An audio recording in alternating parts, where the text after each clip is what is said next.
L'université de Helsinki, en Finlande, Linus Torvalds, décide d'écrire un programme qui serait capable de faire fonctionner son ordinateur personnel. Linux est né. Il le distribue gratuitement sur Internet. La communauté des informaticiens s'en empare et depuis, c'est la ruée. Plus de 25% des ordinateurs qui assurent les transmissions d'informations sur le réseau des réseaux tournent avec ce système et cette tendance va croissant. Alors on vient d'installer une distribution de Linux sur une machine PC K6 AMD, je crois, 128 mégas de mémoire avec un disque dur IDE et un CD-ROM.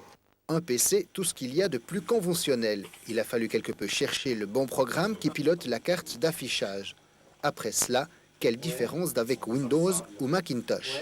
L'avantage, c'est que c'est très très bon marché et ça comprend beaucoup de choses qu'on utilise pour faire des serveurs Internet, par exemple, ou bien des stations de travail pour le traitement de texte, etc., etc. Des grands noms de l'informatique écrivent maintenant leurs programmes pour Linux, comme le Canadien Corel avec sa suite de logiciels bureautiques distribués gratuitement WordPerfect. Alors, Linux bientôt sur un nombre encore plus important de PC ou de Mac? Dès le moment où Compaq ou d'autres distributeurs auront annoncé un support réel pour Linux, je pense que ça viendra cette année encore, cette année, je pense. Gratuit et certain de le rester, ce système offre une alternative plus que valable au système de Microsoft ou d'Apple. Pour l'utilisateur, c'est l'accès aux sources, l'accès aux spécifications du matériel et beaucoup de logiciels, beaucoup de concurrence. Ce n'est pas du tout un marché fermé où il n'y a qu'un seul fournisseur.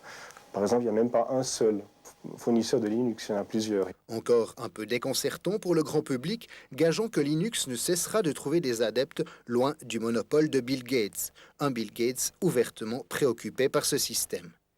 IKEA ne s'y est d'ailleurs pas trompé, toutes ses communications sont gérées avec Linux.